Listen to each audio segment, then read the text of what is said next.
ورضاك مطلوبين إلهي أنت مقصودي يا قيوم يا حي يا قيوم يا حي يا قيوم يا حي يا قيوم يا حي يا قيوم يا حي يا قيوم يا حي يا حي يا قيوم يا حي يا قيوم يا حي يا قيوم يا حي يا قيوم يا حي يا قيوم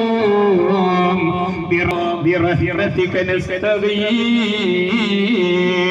إلهي أنت مقصودي ورضاك مطلوبي إلهي أنت مقصودي حسبنا الله ونعم الوكيل نعم المولى ونعم النصير غفرانك ربنا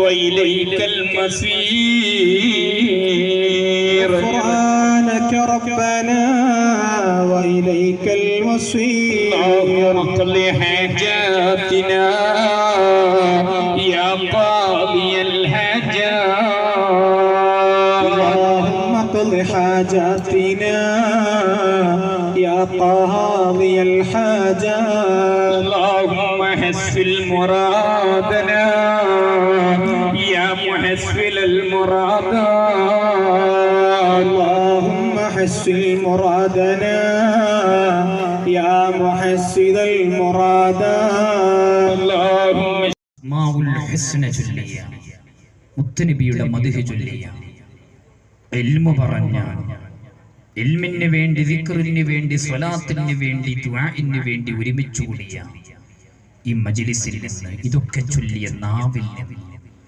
ഈ നാവ് കൊണ്ട് റബ്ബിനോട് ചോദിച്ചാൽ അല്ലാഹ് മടക്കൂല, അല്ലാഹ് ഹായിബാക്കില്ല, അല്ലാഹ് വെറുതെയാക്കില്ല എന്ന ഒരു ഉറപ്പ് നമുക്കുണ്ട്. ആ ഒരു ഉറപ്പ് നമുക്കുണ്ട്. കാരണം എന്താ? മുത്തുനബി തങ്ങൾ നമുക്ക് പറഞ്ഞു തന്നിട്ടുണ്ട്, അത്തരം മജ്ലിസിൽ നിന്നുള്ള ദുആഇന് ഉത്തരമുണ്ടെന്ന്. ഈ മജ്ലിസിൽ നിന്നുള്ള ദുആഇന് നീ ഉത്തരം നൽകണം റഹ്മാനേ. ഈ മജ്ലിസിലേക്ക് എവിടുന്നൊക്കെ ആള് വന്നിട്ടുണ്ട്. ഈ കർണാടകയിൽ നിന്നും ഈ പാവൂരിന്റെ ചുറ്റുഭാഗത്തിൽ നിന്ന് മാത്രം വന്നവരല്ല. ഈ മജ്ലിസിലേക്ക് പയ്യന്നൂരിൽ നിന്ന് ആള് വന്നിട്ടുണ്ട്, തളിപ്പറമ്പിൽ നിന്ന് ഈ മജ്ലിസിലേക്ക് ആള് വന്നിട്ടുണ്ട്. അതേപോലെ തന്നെ പടന്നയിൽ നിന്നും കാഞ്ഞങ്ങാട് ഭാഗത്തിൽ നിന്നും ഈ മജ്ലിസിലേക്ക് ആളുകൾ വന്നിട്ടുണ്ട്. കാരണം എന്താണ്? പാവൂർ എന്ന് പറയുന്ന ഈ ഓണങ്കേറ മൂലയിലേക്ക് ഈ മുഅ്മിനീങ്ങൾ, ഈ സാധുക്കൾ വരാൻ കാരണം എന്താണ്? എത്രയോ ആളുകൾക്ക് അനുഭവം ഈ മജ്ലിസ് കൊണ്ട് ലഭിച്ചിട്ടുണ്ട്. പലരും അനുഭവിച്ചവരാണ്. ഇവിടെ വന്നവർ അല്ലാഹുവേ നീ ഖൈബാക്കല്ല റഹ്മാനേ, ഒരാളെ പോലും നീ വെറുതെയാക്കല്ല റഹ്മാനേ. ഇവിടെ കൊണ്ടുവന്ന പഞ്ചസാര 5 കിലോവും 10 കിലോവും 15ഉം 20ഉം 25 കിലോക്കെ നേർച്ചയാക്കിയിട്ട് ഇവിടെ കൊണ്ടുവന്നവരുണ്ട്. അവരുടെ നിയ്യത്ത് എന്താണോ നീ അത് ഹാസിലാക്കി കൊടുക്കണം റഹ്മാനേ. ഇൻഷാ അല്ലാഹ് സുഹരി ഉസ്താദ് സംസാരിച്ചതിന് ശേഷം നമുക്ക് ദുആയിലേക്ക് പ്രവേശിക്കാം. ദ്വാരക്കാൻ വേണ്ടി ഇവിടെ ഏൽപ്പിച്ചിട്ടുണ്ട്. അതുപോലെ തന്നെ ഹാരിസ് സഖാഫി നമ്മുടെ സദസ്സിലുണ്ട്. അദ്ദേഹത്തിന് 2 കണ്ണിനും കാഴ്ചയില്ല, അതുപോലെ കിഡ്നിക്കും അങ്ങനെ ശരീരത്തിൽ പല പ്രയാസങ്ങൾ അദ്ദേഹം അനുഭവിച്ചു കൊണ്ടിരിക്കുകയാണ്. അല്ലാഹു തആല ഈ മജ്ലിസ് കാരണം ആജിലായ ശിഫ നൽകി അനുഗ്രഹിക്കുമാരാവട്ടെ. അങ്ങനെ ഒരുപാട് ആളുകൾ ഇവിടെ ഏൽപ്പിച്ചവരുണ്ട്. അതുപോലെ തന്നെ ഒരു സഹോദരി നമ്മുടെ മജ്ലിസിൽ വന്നിട്ടുണ്ട്. അവർക്ക് അവരുടെ ശരീരത്തിൽ പെരടിയുടെ ഭാഗത്ത് ക്യാൻസർ ആണെന്ന് 2 മാസം മുമ്പ് റിപ്പോർട്ട്, സ്കാനിങ് റിപ്പോർട്ടൊക്കെ ഇവിടെ വന്ന് ഉസ്താദിനെ കാണിച്ചിരുന്നു. അൽഹംദുലില്ലാഹ് ഇന്നോറി മജ്ലിസിലുണ്ട്.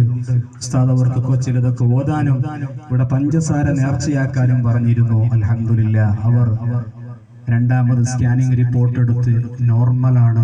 എന്നാലും അവിടെ വേദനയുണ്ട്, അതൊന്ന് സുഖപ്പെട്ട് കിട്ടാൻ വേണ്ടി പ്രാർത്ഥിക്കണമെന്ന് ഇവിടെ ഉസ്താദിനെ അറിയിക്കാൻ വേണ്ടി പറഞ്ഞിട്ടുണ്ട്.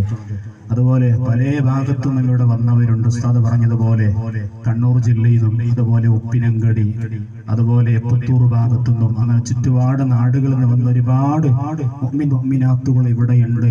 ചെറിയ സൗകര്യമാണ്, എന്നാലും അൽഹംദുലില്ലാഹ് അല്ലാഹു തആല നമുക്ക് ഇത്രയൊക്കെ ആക്കി തന്നതിൽ റബ്ബിനെ നാം എല്ലാവരും സ്തുതിക്കുക.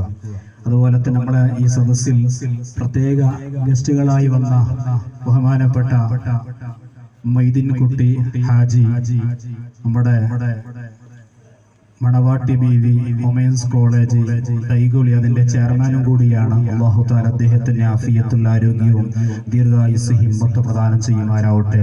6 വർഷമായി മക്കളില്ലാതെ പ്രയാസപ്പെടുന്നു. എല്ലാ ഹോസ്പിറ്റലിലും അങ്ങനെ കാണേണ്ടവരൊക്കെ കണ്ടു. എല്ലാവരും പറയുന്നത് ഒരു ബുദ്ധിമുട്ടും ഇല്ല എന്നാണ്. എന്നാൽ ഈ പുരുഷനോട് ഡോക്ടർ പറയുന്നു, എനിക്ക് കുട്ടികളാകണമെങ്കിൽ നീ ഓപ്പറേഷൻ ചെയ്യണം, ഓപ്പറേഷൻ ചെയ്തിട്ട് എന്തോ മരുന്നുകൾ കയറ്റി അതിന്റെ ശേഷം നിനക്ക് മക്കളാവുമെന്നാണ് ഡോക്ടർ പറയുമ്പോൾ, ബഹുമാനപ്പെട്ട ഉസ്താദിനോട് ഈ സ്വലാത്തിൽ വന്ന് പൊട്ടിക്കരഞ്ഞ് പറഞ്ഞപ്പോ ഉസ്താദ് അദ്ദേഹത്തോട് പറഞ്ഞത്, നീ ഇവിടെ കുറച്ച് സമയക്കാലം സ്വലാത്തിന് നല്ല മനസ്സോട് ആത്മാർത്ഥതയോട് വാ എന്ന് പറഞ്ഞപ്പോ അൽഹംദുലില്ലാഹ് ആ സഹോദരനും അവരുടെ ഭാര്യയും അവരുടെ കുടുംബങ്ങളൊക്കെ നമ്മൾ ഈ മജ്ലിസിലുണ്ട്. ഇപ്പോൾ ആ സഹോദരി ഗർഭിണിയാണ്. 40 ദിവസം കഴിഞ്ഞു. ഒന്നും ഒരു പ്രയാസവും ഇല്ലാത്ത രൂപത്തിൽ സന്തോഷത്തോടെ കുഞ്ഞ് ആയി കിട്ടാൻ വേണ്ടി, സുഖപ്രസവമായി കിട്ടാൻ വേണ്ടി ദ്വാരക്കളോട് ഏൽപ്പിച്ചിട്ടുണ്ട്. അതുപോലെ തന്നെ ഒരു സഹോദരൻ അദ്ദേഹത്തിന്റെ കാലിന്റെ അടിയിൽ വലിയ വേദന കൊണ്ട് പ്രയാസപ്പെട്ട് ഈ മജ്ലിസിൽ വന്നിട്ടുണ്ട്. പ്രത്യേകം ദ്വാരക്കാൻ വേണ്ടി ഏൽപ്പിച്ചിട്ടുണ്ട്. അങ്ങനെ ഒരുപാട് ആൾക്കാരോട് പറഞ്ഞവരുണ്ട്. ഒന്നും പറഞ്ഞ് സമയം കളയുന്നില്ല. അല്ലാഹു തആല നമ്മളെ മജ്ലിസ് കബൂൽ ചെയ്യുമാറാവട്ടെ. ഉസ്താദാണെങ്കിൽ എല്ലാ ദിവസവും പരിപാടിയാണ്, ആവൂരിലേക്ക് മാത്രം വരുന്നതല്ല. ഇന്ന് ഇവിടുന്ന് പോയി നാളെ രാവിലെ സുബഹി നിസ്കാരത്തിന് ശേഷം